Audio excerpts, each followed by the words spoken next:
find the horizontal asymptotes for these two exponential functions. This one's exponential growth. This one's exponential decay, basically because of the 1/4 means it's decay. Remember, E equals 2.718.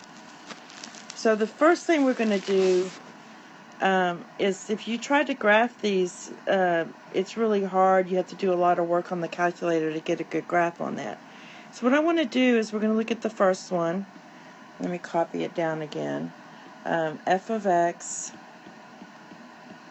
equals, and we're looking for horizontal asymptotes, right? So we have 3e to the 6x minus 2. Now, what I did, I went ahead and just graphed y equals c to the x. And basically, if you don't know how to graph that, what you would do is plug in a couple points. I plugged in x and y, and I plugged in -1, 0, and 1. 0 goes to 1, because anything to the 0 power, right there it would equals 1. -1 is going to be 1 over 2.718, which is 0.37.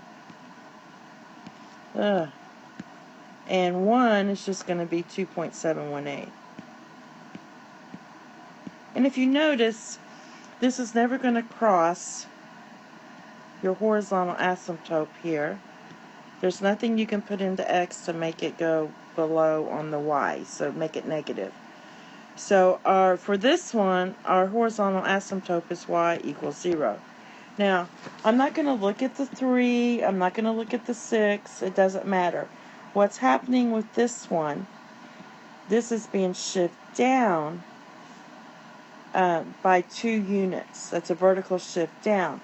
So this whole thing is getting shifted down, and my horizontal asymptote is y equals 0 here, and I don't really care about the 3 and the 6. That means my horizontal asymptote is also getting shifted down by 2. So my horizontal asymptote in this case is going to be y equals -2.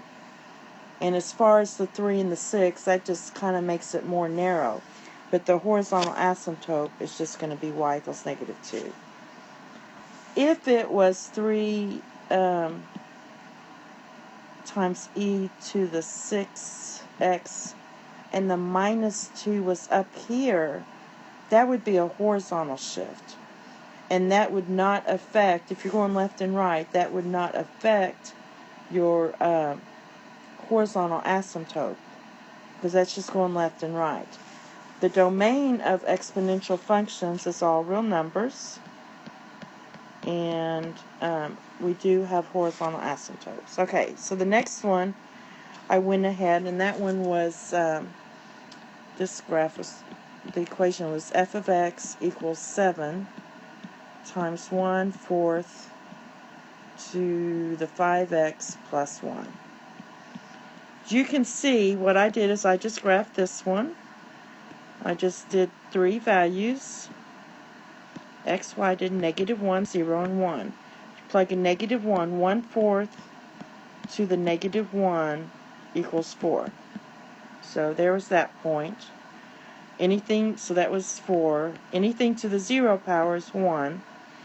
And then if it was 1, it goes to 1/4. I probably didn't do that part very well.